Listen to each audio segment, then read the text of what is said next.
Reverend Knudsen is about to announce his engagement to Claire Rogers, but he gets cold feet.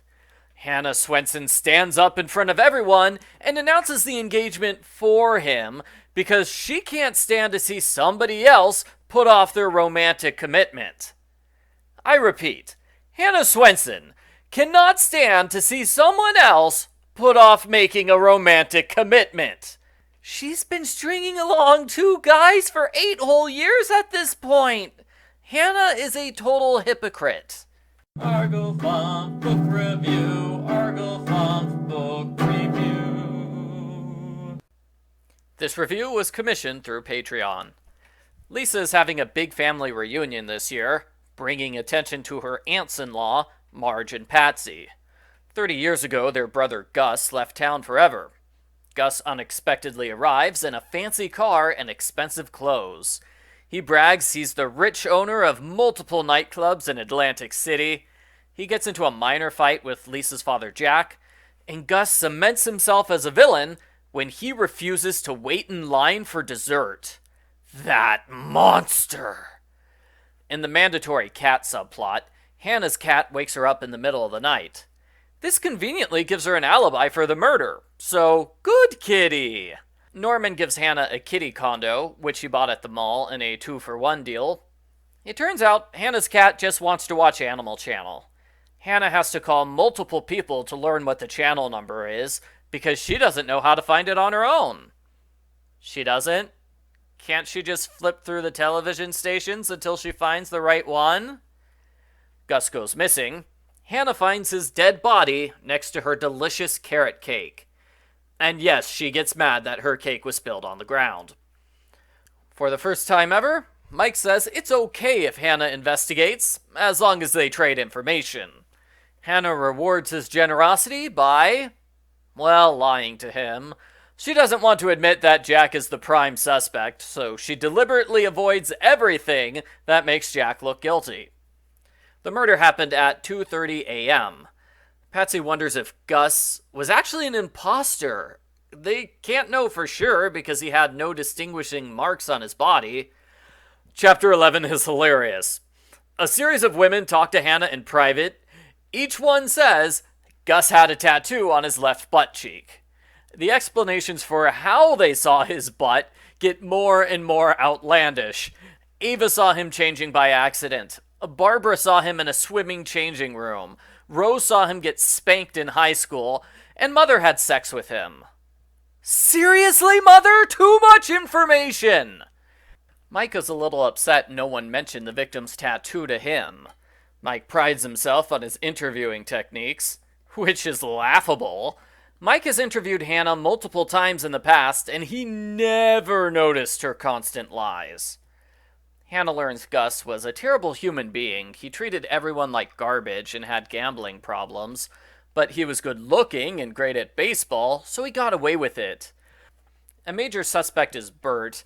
Gus killed Bert's sister in a drunk driving accident, and he got away with it by blaming her for everything. So Bert has a really good motive, but he never appears in this book, so you know he's going to be innocent. Hannah's sister Michelle confesses she saw a male culprit going into the crime scene. That's because she was skinny dipping with her boyfriend at 2 a.m. Michelle! Too much information! Hannah decides not to tell anyone about Michelle seeing the culprit, because the police already know the culprit entered the building, so really, Michelle has no new information to give to them. Are you serious, Hannah? Michelle confirmed the culprit is male. That seems pretty important to me. Earlier, Michelle said she turned down her boyfriend's marriage proposal because she might want to date another guy at school. This is the same day she goes skinny dipping with him. Clearly, being terrible at romance runs in the Swensen family. Michelle doesn't know what s'mores are. Hannah has to explain them to her. Like anyone in this family of food nuts has never heard of s'mores before. The sisters get together to look at crime scene photos. They talk about makeovers and fitness clubs and computers and hot dishes and the names of every Indian tribe in Oklahoma and mnemonics and Planet Pluto and Girl Scouts and food. It's like the author is trying to waste everyone's time with pointless small talk. Once they finally stop talking and look at the photos, they find no clues and give up immediately. There's a fashion mystery. Gus changed his clothes. Where did his first suit go? He hung it up in his car, and no one can figure out why he kept fancy clothes in the car, not inside his closet. Mac confesses he saw Jack outside on the night of the murder, which makes at least 6 people who were awake at 2:30 a.m. Why doesn't anyone in this town sleep at night? Hannah goes home to sleep when Norman calls. He wants to drop off something. Instead of saying, "Come by tomorrow, I'm about to go to sleep," Hannah invites him over and makes him a cake that takes over an hour to cook. Again, why doesn't anyone in this town sleep at night? Mother says Norman lied. There was not a sale on cat condos at the mall. How would Mom know this information? Mother doesn't have a pet. There is no reason for her to go into the pet store. Not to mention, there's plenty of other stores that sell cat toys. Did she check all of those stores too? Anyway, the point is, Norman lied to Hannah. He told her the cat condo was free, because otherwise she wouldn't have accepted it.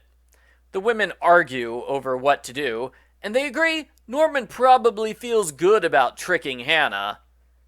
Have they met Norman? It's totally out of character for him to enjoy lying to Hannah. That's why she should marry Norman instead of Mike. There's an update from the general store. Gus's credit card was declined because it's invalid. It took the store 2 days to find out. Because Ava doesn't have a credit card reader at her store, she has to call the bank herself to record every transaction, and all banks are closed on Sundays. Maybe that's how it worked in the 1960s, but not in 2008 when the book was published. Speaking of old-fashioned things, Mike and Norman both talked to Hannah about black and white movies. Are they ever going to start watching color movies? Maybe. Norman decides to fly to Atlantic City to see Gus's nightclub. Yes, he drops everything that's going on in his life to fly out of state for no particular reason. Norman's trip makes Hannah realize Gus was planning to leave town right away. That's why he had his clothes in the car. Why did Gus come to town for only a few hours? Nobody has questioned Jack yet because he has Alzheimer's. Well, Hannah's wonderful cookies are so good, they temporarily cure his Alzheimer's. Jack remembers that Gus harassed Jack's pregnant wife in multiple ways. When Gus claimed to be the real father of Jack's children, Jack started a fistfight and wound up in the hospital. That's Jack's motive, but he doesn't remember what he did on the night of the murder. Hannah and Andrea go to the pizza place at 10 a.m. They complain that they can't get anchovies. You can't have anchovy pizza for breakfast. Why not? Is it an unwritten rule that you can't eat fish before noon? Either way, I find it weird that the pizza place is even open for breakfast. All the pizza places near me don't open until lunch. Hannah's not the only one getting pizza breakfast. Mike is there with Ronnie Ward, a super hot single woman. Oh no! Patsy confesses that Mac was outside at the time of the murder. Mac asks Patsy to lie to everyone and give him an alibi. Patsy didn't mention this earlier because she was using one of Hannah's favorite excuses. It's technically not lying when I withhold information from the police because they didn't word their question in a specific way. In Book 2, we learn Norman has a scandalous history in Seattle. Well, we finally learn what that is. He confesses he did dental work at a strip club. The police raided the club, and Norman was arrested for drunk and disorderly conduct. That's his terrible secret. Norman's big confession seems far less scandalous next to Mother's sex life and Michelle's skinny dipping. I don't know why the author keeps bringing dirty stuff into this cozy mystery book. Normally in the series, Hannah doesn't do anything besides hug guys and occasionally she kisses them, and then in this book it's just nudity, nudity, and more nudity.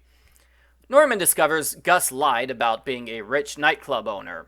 He actually runs a trashy strip club. He's badly in debt with gangsters. Gus went back home after watching Antiques Roadshow. Mother watches that show religiously, so she helps Hannah discover Gus came to town in order to get a baseball card worth millions. Hannah tells Mike, who already knows about the baseball card and the strip club stuff. Hannah is so angry, she has to count to 10. Why didn't he tell her about this earlier? So what if it's illegal to share evidence in an ongoing investigation with civilians? She's Hannah Swensen! Mike confirms the murder weapon is an ice pick. Hannah and her sister search everyone's homes, and they find Mac has the murder weapon. Mac and Patsy are at the lake. Hannah and Michelle arrive just in time to hear Mac confess he's the killer. He killed Gus in a fight over money. Michelle saves Patsy while Hannah swims away to safety. Mac swims after her. She keeps changing directions underwater to fool Mac, and she finds a good hiding spot among some water lilies. Mother confesses her secret project for the last 2 books was writing a Regency romance novel. She put all of her family members in the book. Mother warns Hannah she probably won't like how she's depicted in the story, and please let this be an actual storyline, not just a random thing that gets mentioned once or twice. Speaking of rarely mentioned things, on the last page of the book we suddenly get a phone call from Ross Barton from 2 books ago. Ross is in Minnesota for 8 hours. Will Hannah want to get food with him? Of course she wants to get food! The end. Post-book follow-up. I liked how this book attempted to make the random side conversations more important to the plot. For example, Mother's random aside about linen ends up being relevant to Gus's clothes in the car, and Hannah's aside about paintings is relevant to her hiding in water lilies at the end. Good job on that front.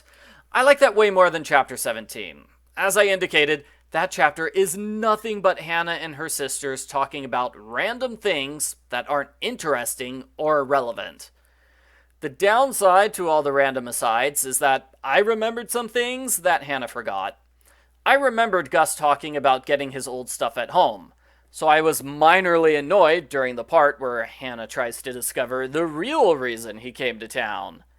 He said it out loud in front of you, Hannah. Don't you remember?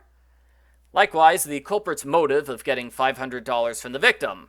It's stated on pages 94 and 291.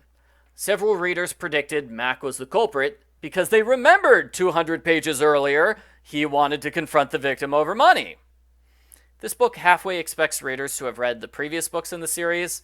It explains who a lot of the characters are, for the sake of new readers, but it doesn't explain who all the characters are.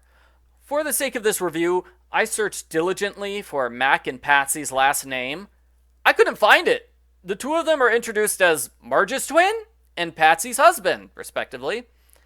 This book is recipe heavy. There are over 20 recipes, meaning 2/3 of the chapters have recipes, meaning characters mention food in 2/3 of the chapters.